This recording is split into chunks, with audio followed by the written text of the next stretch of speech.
Hello friends, ಎಲ್ಲರಿಗೂ ನಮಸ್ಕಾರಗಳು. ಸೈಗಾಚಿಬ ಸೈಕೆನ್ಸ್ಗೆ ನಿಮ್ಮೆಲ್ಲರಿಗೂ ಸ್ವಾಗತ. ಸ್ಟೂಡೆಂಟ್ಸ್, ನನಗೆ ಇವತ್ತಿನ ಈ ಒಂದು ವಿಡಿಯೋದಲ್ಲಿ ಅಕ್ಷಯ ತೃತೀಯದ ಸಂಪೂರ್ಣವಾದ ಒಂದು ಪೂಜಾ ವಿಧಾನವನ್ನು ತಿಳಿಸ್ಕೊಡ್ಬೇಕು ಅಂತ ಅಂದುಕೊಂಡಿದ್ದೇನೆ. ಬನ್ನಿ ನೋಡೋಣಂತೆ. ಈ ವಿಡಿಯೋವನ್ನು ದಯವಿಟ್ಟು ನೀವು ಸ್ಕಿಪ್ ಮಾಡದೆ ನೋಡಿ, ಯಾಕಂದರೆ ಮಧ್ಯದಲ್ಲಿ ನಾನು ನಿಮಗೆ ಸ್ವಲ್ಪ ಉಪಯುಕ್ತವಾದ ಒಂದು ಮಾಹಿತಿಯನ್ನು ಕೊಡ್ತಾ ಇದ್ದೇನೆ. ಸೊ ಆ ಕಾರಣಕ್ಕೆ ಸ್ಕಿಪ್ ಮಾಡಿದ್ರೆ ಪೂರ್ತಿಯಾಗಿ ನೀವು ಈ ಒಂದು ವಿಡಿಯೋವನ್ನು ನೀವು ನೋಡಿ. ಬನ್ನಿ ಪೂಜಾ ವಿಧಾನ ನಾವು ಪ್ರಾರಂಭ ಮಾಡೋಂತೆ. ಈಗಾಗಲೇ ನಮಗೆ ಒಂದು ತಿಳಿಸ್ಕೊಟ್ಟಿದ್ದೇನೆ. ಅಕ್ಷಯ ತೃತೀಯವರು ನಮಗೆ ಈ ಸಲ 19ನೇ ತಾರೀಕು ಭಾನುವಾರ ಆಚರಣೆ ಮಾಡ್ತೇವೆ. ಬನ್ನಿ ಪೂಜಾ ವಿಧಾನ ನೋಡಿದಂತೆ ನೀವು ಪೀರಿಯಡ್ ಮೇಲೆ ಲಕ್ಷ್ಮಿಯ ಒಂದು ಹೃದಯ ಕಮಲ ಹಾಕ್ಕೋಬೇಕು. ಇಲ್ಲ ಅಂತಂದರೆ ಒಂದು ವಸ್ತ್ರವನ್ನು ಕೂಡ ಹಾಕ್ಬೋದು. ನಾನು ಶಂಕುಚಕ್ರ ನಾಮ ರಂಗೋಲಿಯನ್ನು ಕೂಡ ಬರೆದಿದ್ದೇನೆ. ಅದ್ರ ಮೇಲೆ ನಾನು ಲಕ್ಷ್ಮಿ ಹಾಗೆ ವೆಂಕಟೇಶ್ವರ ಸ್ವಾಮಿಯ ಫೋಟೋವನ್ನು ಇಟ್ಟು ಹೂಗಳಿಂದ ಅಲಂಕಾರ ಮಾಡ್ಕೊಂಡಿದ್ದೇನೆ. ನಂತರದಲ್ಲಿ ಅದು ದೀಪವನ್ನು ಕೂಡ ಹಚ್ಚುತ್ತಿದೆ, ನೀವು ನೋಡ್ತಾ ಇರ್ಬೋದು. ನಾವು ಯಾವ ರೀತಿ ಪೂಜೆ ನಾವು ಮಾಡಬೇಕು ಅನ್ನೋದಾದರೆ ನಾವು ಈ ಅಕ್ಷಯ ತೃತೀಯದಂದು ಲಕ್ಷ್ಮೀ ವೆಂಕಟೇಶ್ವರ ಸ್ವಾಮಿ, ಕುಬೇರ, ಅನ್ನಪೂರ್ಣೇಶ್ವರಿ, ಕೃಷ್ಣ ಹಾಗೆಯೇ ಶಿವನ ಪೂಜೆಯನ್ನು ಕೂಡ ಮಾಡ್ತೇವೆ. ಎಲ್ಲ ಪೂಜೆಯನ್ನು ಕೂಡ ನಾನು ತಿಳಿಸ್ಕೊಡ್ತಾ ಇದ್ದೇನೆ. ಒಂದು ಸ್ವಲ್ಪ ಎತ್ತರವಾಗಿ ಕಾಣಲಿ ಅಂತ ಮತ್ತೊಂದು ನಾನು ಪುಟ್ಟದಾಗ ಒಂದು ಮನೆಯನ್ನು ಇಟ್ಟಿದ್ದೇನೆ. ಅದ್ರ ಮೇಲೆ ಒಂದು ಪ್ಲೇಟನ್ನು ಇಟ್ಟು ಹಿತ್ತಾಳೆ ಪ್ಲೇಟನ್ನು ಇಟ್ಟಿದ್ದೇನೆ. ಅಕ್ಕಿಯನ್ನು ಹಾಕಿ 3 ಹಿಡಿ ಅಕ್ಕಿಯನ್ನು ಹಾಕಿ ಅದ್ರ ಮೇಲೆ ಸ್ವಲ್ಪ ಎತ್ತರವಾಗಿ ಕಾಣಲಿ ಅಂತ ಮತ್ತೊಂದು ಒಂದು ಸ್ಟೆಪ್ ಥರ ಇಟ್ಟಿದ್ದೇನೆ. ಅದ್ರ ಮೇಲೆ 2 ವಿಧದಲ್ಲಿ ಇಟ್ಟು ಶ್ರೀಮಂತ ಲಕ್ಷ್ಮೀದೇವಿಯ ಒಂದು ಬೀಜಾಕ್ಷರ ಮಂತ್ರವನ್ನು ಬರೆದು ಅಕ್ಷತೆಯನ್ನು ಹಾಕಿ ಲಕ್ಷ್ಮೀ ವೆಂಕಟೇಶ್ವರ ಸ್ವಾಮಿಯ ಒಂದು ವಿಗ್ರಹವನ್ನು ಇಟ್ಟಿದ್ದೇನೆ. ಅದಕ್ಕೆ ಎಲ್ಲರಿಗೆ ಗೆಜ್ಜೆ ಹಾಕಿ ಒಂದು ಸರವನ್ನು ಕೂಡ ಹಾಕಬೇಕು, ಒಂದು ಬಂಗಾರದ ಸರ ಒಂದು ಹಾಕಿ ನೀವು ಅಲಂಕಾರ ಮಾಡಿಕೊಂಡು ನಂತರದಲ್ಲಿ ಹೂಗಳಿಂದ ಅಲಂಕಾರ ಮಾಡಿ. ನಂತರ ಹಾಗೆ ಲಕ್ಷ್ಮೀದೇವಿಯ ಸುತ್ತಲೂ ಕೂಡ ಲಕ್ಷ್ಮಿಗೆ ಇಷ್ಟವಾದ ಎಲ್ಲ ವಸ್ತುಗಳನ್ನು ಕೂಡ ನಾನು ಇಟ್ಟಿದ್ದೇನೆ. ಅಂದರೆ ಒಂದು ಕವರೆ, ಗೋಮತಿ ಚಕ್ರ, ಗುಲ್ಗಂಜಿ, ಮೋತಿ ಶಂಕು, ಹಾಗೆ ಅಡಿಕೆ, ರುದ್ರಾಕ್ಷಿ ಮತ್ತು ಕಾಯಿನ್ಗಳು, ಚಕ್ಕೆ, ಲವಂಗ, ಹಾಗೆ ಏಲಕ್ಕಿ 8 ಇಟ್ಟರೆ ಒಳ್ಳೆಯದು. ಯಾಕೆಂದರೆ ಅಷ್ಟಲಕ್ಷ್ಮಿ ಸ್ವರೂಪ ಸಾಂಕೇತಿಕವಾಗಿ ನಾವು ಆ ಥರ ಇರಬೇಕಾಗ್ತದೆ. ನಂತರ ಕೆಳಭಾಗದಲ್ಲಿ ನಾನು ಕುಬೇರನ ಒಂದು ಯಂತ್ರದ ಒಂದು ಚಿತ್ರವನ್ನು ಬರೆದಿದ್ದೇನೆ. ಅಕ್ಕೇಟಿನಿಂದಲೇ ಅದನ್ನು ಬರೀಬೇಕು. ಅದ್ರ ಮೇಲೆ ನಾನು ಕುಬೇರನನ್ನು ಪ್ರತಿಷ್ಠಾಪನೆ ಮಾಡ್ಕೊಂಡಿದ್ದೇನೆ. ನೀವು ಸಪ್ರೇಟಾಗಿ ಕೂಡ ಮಾಡಿಕೊಂಡು ಅದ್ರ ಕಾಯಿನ್ಗಳನ್ನು ಇಟ್ಟು ನೀವು ಹೂಗಳನ್ನು ಇಟ್ಟು ನೀವು ಪೂಜೆಯನ್ನು ಕೂಡ ಮಾಡಬಹುದು. ಇಲ್ಲದ ಮನೆಯಲ್ಲಿ ಕುಬೇರನ ವಿಗ್ರಹ ಇದೆಲ್ಲ ಸಾಕಾರಕ್ಕೆ ನಾನು ನಿಮಗೆ ಆ ರೀತಿ ಕೂಡ ತಿಳಿಸ್ಕೊಡ್ತಾ ಇದ್ದೇನೆ. ಹಾಗೆ ನೀವು ಯಂತ್ರದ ಒಂದು ಫೋಟೋ ಕೂಡ ನಿಮಗೆ ಸಿಗ್ತದೆ. ಲಕ್ಷ್ಮೀ ಕುಬೇರ ಯಂತ್ರ ಕೂಡ ಇರ್ತದೆ, ಆ ಫೋಟೋವನ್ನು ಕೂಡ ನೀವು ಇಡ್ಬೋದು. ನಾನು ಅದನ್ನು ಕೂಡ ಇಟ್ಟಿದ್ದೇನೆ. ಒಂದು ಹೂಗಳಿಂದ ಮುಚ್ಚೋಗಿದೆ, ಆದರೆ ನಿಮಗೆ ಕಾಣಿಸ್ತಾನೆ ಇರ್ಬೋದು. ಈ ರೀತಿ ನೀವು ಮಾಡ್ಬೋದು. ನಾನು ಪ್ಲೇಟ್ ಮೇಲೆ 2 ವಿಧದಲ್ಲಿ ಅನ್ನ ಇಟ್ಟು 5 ಕಡೆ ಹಾಗೆ ಶ್ರೀಗಂಧ, ಅರಿಶಿನ ಕುಂಕುಮವನ್ನು ಹಚ್ಚಿ ಅಕ್ಷತೆಯನ್ನು ಹಾಕಿ ಕುಬೇರನ ಪ್ರತಿಷ್ಠಾಪನೆ ಮಾಡ್ಕೊಂಡಿದ್ದೇನೆ. ಕುಬೇರನಿಗೆ ಅದರಲ್ಲಿ ಗೆಜ್ಜೆ ವಸ್ತ್ರವನ್ನು ಹಾಕಿ ಕೆಂಪುಗಳಿಂದ ಅಲಂಕಾರ ಮಾಡ್ಕೊಂಡಿದ್ದೇನೆ.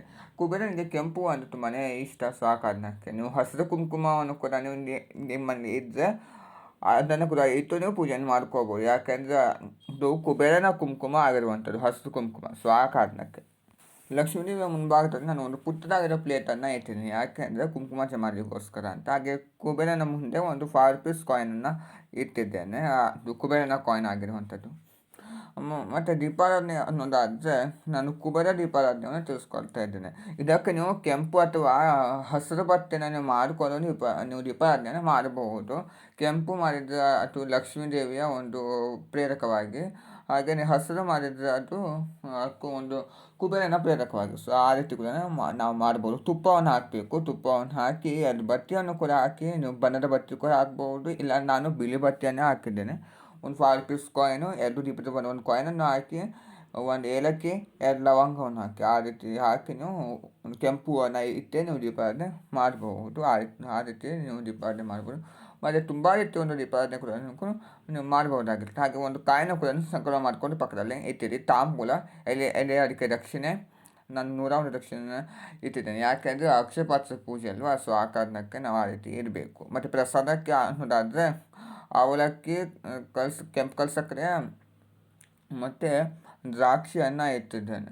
ಯಾಕೆ ಅನ್ನೋದಾದರೆ ಕುಚೇಲ ತನ್ನ ಸ್ನೇಹಿತ ಕೃಷ್ಣನಿಗೆ ಅವಲಕ್ಕಿ ಕೊಟ್ಟ ದಿವಸ. ನಂತರ ಕೃಷ್ಣ ಅದನ್ನು ತಿಂದು ಸಂತೋಷವಾಗಿ ಕುಚೇಲನಿಗೆ ಕುಬೇರವನ್ನಾಗಿ ಮಾಡಿದ ದಿವಸ ಈ ಅಕ್ಷಯ ತೃತೀಯ. ಸೊ ಆ ಕಾರಣಕ್ಕೆ ನಾವು ಆ ರೀತಿ ಇರಬೇಕು. ನೀವು ಸಿಹಿ ಸಜ್ಜಿಗೆಯನ್ನು ಕೂಡ ಮಾಡಬಹುದು, ಮತ್ತು ಪಾಯಸ ಮಾಡಬಹುದು.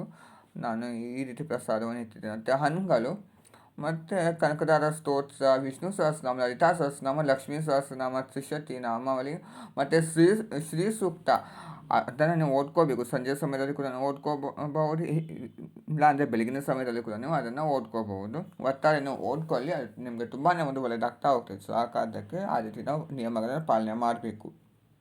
ಮತ್ತು ಅಷ್ಟೋತ್ತರ ಮಾಡಲಿಕ್ಕೋಸ್ಕರ ಅಂತ ಲಕ್ಷ್ಮೀದೇವಿಗೆ ನೀವು 108 ಬೆಳ್ಳಿ ಹೂಗಳಿಂದ ಕೂಡ ನೀವು ಅಷ್ಟೋತ್ತರ ಮಾಡ್ಕೋಬಹುದು. ನಾನು ಕುಂಕುಮಾರ್ಚನೆ ಮಾಡ್ತಾ ಇದ್ದೇನೆ, ಯಾಕೆಂದರೆ ನಾವು ವರ್ಷ ಪೂರ್ತಿ ಅದನ್ನು ತೆಗೆದಿಟ್ಟು ನಾವು ಹಣೆಗೆ ಇಡ್ತಾ ಬರುವುದರಿಂದ ನಮಗೆ ಕೂಡ ಅದು ಒಳ್ಳೆಯದಾಗ್ತಾ ಹೋಗ್ತದೆ. ನೀವು ನೋಡ್ತಾ ಇರೋ ಪಕ್ಕದಲ್ಲೇ ಗಣೇಶನ ಪೂಜೆಯನ್ನು ಕೂಡ ಮಾಡಿದ್ದೇನೆ, ನಾನು ನಿಮಗೆ ತಿಳಿಸಲು ಅದೇ ಈಗ ತಿಳಿಸ್ತಾ ಇದ್ದೇನೆ, ದಯವಿಟ್ಟು ಕ್ಷಮಿಸಿ. ನೀವು ಲಕ್ಷ್ಮೀ ದೇವಿಯ ಬಲಭಾಗದಲ್ಲಿ ನೋಡ್ತಾ ಇರ್ಬೋದು, ಗಣೇಶನನ್ನು ಕೂಡ ಇಟ್ಟಿದ್ದೇನೆ. ಹಾಗೆ ಕಾಮಾಕ್ಷಿ ದೀಪವನ್ನು ಕೂಡ ಆರಾಧನೆ ಮಾಡ್ತಾ ಇದ್ದೇನೆ. ಸಂಕಲ್ಪ ಮಾಡಿಕೊಂಡು 2 ಮಣ್ಣಿನ ದೀಪದಲ್ಲಿ ನಾನು ತುಪ್ಪದ ದೀಪವನ್ನು ಕೂಡ ಹಚ್ಚಿಟ್ಟಿದ್ದೇನೆ. ಈ ರೀತಿ ನೀವು ಸರಳವಾಗಿ ನೀವು ಪೂಜೆಯನ್ನು ಕೂಡ ನೀವು ಮಾಡ್ಬೋದು, ತುಂಬ ಗ್ರ್ಯಾಂಡಾಗಿ ಕೂಡ ಮಾಡ್ಬೋದು. ಕುಬೇರನಿಗೆ ನಾನು ಹಳದಿ ಅಕ್ಷತೆಯಲ್ಲಿ ನಾನು ಅಷ್ಟೋತ್ತರ ಮಾಡ್ಕೊಂಡಿದ್ದೇನೆ. ನೀವು ಕುಬೇರನ ನಾಣ್ಯಗಳನ್ನು ಕೂಡ ಬಳಸ್ಬೋದು, ಬೆಳ್ಳಿ ನಾಣ್ಯ 108 ಬೆಳ್ಳಿ ನಾಣ್ಯ ಕೂಡ ನೀವು ಬಳಸ್ಬೋದು. ಒಟ್ಟು ನಿಮಗೆ ಯಾವ ರೀತಿ ನಿಮಗೆ ಖುಷಿ ಆಗ್ತದೆ ಆ ರೀತಿ ನೀವು ಒಂದು ಅಷ್ಟೋತ್ತರಗಳನ್ನು ಕೂಡ ಮಾಡ್ಕೋಬಹುದು. ಅಷ್ಟೋತ್ತರ ನೀವು ಊದಿನ ಕಡ್ಡಿಯನ್ನು ಬೆಳಗ್ಗೆ ಅಷ್ಟೋತ್ತರ ಎಲ್ಲ ಆಗಿದೆ ನಂತರ ಸಾಂಬ್ರಾಣಿ ಧೂಪವನ್ನು ಕೂಡ ಹಾಕಬೇಕು. ಅದು ತುಂಬಾ ಒಳ್ಳೆಯದು. ನಾವು ಭಾನುವಾರ ನಾವು ಈ ಪೂಜೆಯನ್ನು ಮಾಡಬೇಕು. ಬೆಳಗಿನ ಸಮಯದಲ್ಲಿ ಸಾಂಬ್ರಾಣಿ ಧೂಪವನ್ನು ಹಾಕಿ ನಂತರ ನಾವು ಕಾಯನ್ನು ಒಡೆದು ಮಂಗಳಾರತಿ ಮಾಡಬೇಕು. ಮಂಗಳಾರತಿ ನಾನು ಈ ಸಲ ಪಂಚಾರತಿ ಮಾಡ್ತಾ ಇದ್ದೇನೆ. ನೀವು ಸರಳವಾಗಿಯೇ ನೀವು ಏಕಾರತಿ ಅಥವಾ ಕರ್ಪೂರ ರಾತ್ರಿ ಕೂಡ ಮಾಡಿಕೊಂಡು ಪೂಜೆನ ಮುಗಿಸಿ ತೀರ್ಥವನ್ನು ಪ್ರೋಕ್ಷಣೆ ಮಾಡಿ ಅಕ್ಷತೆಯನ್ನು ಹಾಕಿ ಪೂಜೆಯನ್ನು ಸಮಾಪ್ತಿ ಮಾಡ್ಕೋಬಹುದು. ಇಷ್ಟು ನೀವು ಅಕ್ಷಯ ದಿವಸ 19ನೇ ತಾರೀಕು ಭಾನುವಾರ ನಾವು ಬೆಳಿಗ್ಗೆ ಪೂಜೆ ಮಾಡುವಂಥದ್ದು. ಸಂಜೆ ಸಮಯದಲ್ಲಿ ಪುಸ್ತಕವನ್ನು ಓದ್ಕೊಂಡ್ರೆ ಸಾಕು. ಇಷ್ಟು ಒಂದು ಪೂಜೆನ ಮಾಡಬೇಕು. ನೀವು ಆವತ್ತಿನ ದಿವಸ ಚಿನ್ನ ಬೆಳ್ಳಿ ಖರೀದಿಸೋದಾದರೆ ಅದರ ಒಂದು ಸಮಯ ಹಾಗೆಯೇ ಪೂಜಾ ಸಮಯ ಕೂಡ ನಿಮಗೆ ಒಂದು ತಿಳಿಸ್ತಾ ಹೋಗ್ತೇನೆ. ನೀವು ಇದ್ರ ಜೊತೆಗೇ ಅಕ್ಷಯ ಪಾತ್ರೆ ಪೂಜೆಯನ್ನು ಕೂಡ ನಾವು ಮಾಡಬೇಕು. ಆವತ್ತಿನ ದಿವಸ ನಾನು ನಿಮಗೆ ಅದರ ಒಂದು ಪೂಜಾ ವಿಧಾನ ಕೂಡ ತಿಳಿಸ್ತಾ ಹೋಗ್ತೇನೆ. ಅದು ನಮಗೆ ತುಂಬಾ ಒಳ್ಳೆಯದಾಗ್ತದೆ. ಸೊ ಆ ಕಾರಣಕ್ಕೆ ನಾವು ಅಕ್ಷಯ ಪಾತ್ರೆ ಒಂದು ಪೂಜಾ ವಿಧಾನ ಹಾಗೆಯೇ ತುಂಬ ರೀತಿಯ ಒಂದು ನಿಯಮಗಳನ್ನು ಅಂದರೆ ನಾನು ನಿಮಗೆ ಮಾಹಿತಿಯನ್ನು ಕೊಡಬೇಕು ಅಂತ ಅಂದುಕೊಂಡಿದ್ದೇನೆ. ಸೊ ಮುಂದಿನ ಅಷ್ಟೊತ್ತಿಗೆ ನಾನು ನಿಮಗೆ ಮಾಹಿತಿಯನ್ನು ಕೊಡ್ತಾ ಹೋಗ್ತೀನಿ.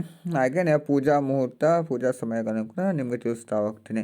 ನಾವು ಭಾನುವಾರ ಈ ಪೂಜೆಯನ್ನು ಮಾಡಬೇಕು. ಸೋಮವಾರ ನೀವು ಒಂದು 7:30 ನಂತರದಲ್ಲಿ ಇದನ್ನು ವಿಸರ್ಜನೆ ಮಾಡುವುದು ಒಳ್ಳೆಯದು. ಯಾಕೆ ನಮಗೆ 7:30ವರೆಗೆ ನಮಗೆ ತೃತೀಯ ತಿಥಿನೇ ಇರುವಂಥದ್ದು. ಸೊ ನಂತರದ ಒಂದು ಸಮಯದಲ್ಲಿ ನೀವು ಅದನ್ನು ಒಂದು ವಿಸರ್ಜನೆ ಮಾಡ್ಬೋದು.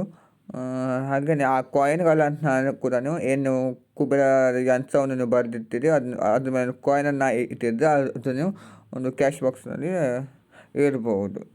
ಹಾಗೆಯೇ ಅದು ಲಕ್ಷ್ಮಿಗೆ ಇಷ್ಟವಾದ ವಸ್ತುವನ್ನು ದೇವರ ಮನೆ ಕೂಡ ಇಟ್ಟು ದಿನನಿತ್ಯ ಪೂಜೆ ಮಾಡ್ಬೋದು. ಇಲ್ಲ ಅಂದರೆ ನಿಮ್ಮ ಬೀರಿನಲ್ಲಿ ಕೂಡ ನೀವು ಎತ್ತಿಟ್ಕೋಬೋದು. ಈ ರೀತಿ ನಾವು ಅದನ್ನು ವಿಸರ್ಜನೆ ಮಾಡಬೇಕು.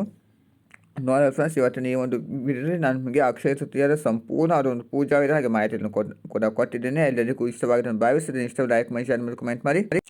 ಹಾಗೆಯೇ ಒಂದು ಸಬ್ಸ್ಕ್ರೈಬ್ ಮಾಡೋದನ್ನು ಮರೆಯಬೇಡಿ ಫ್ರೆಂಡ್ಸ್. Thank you.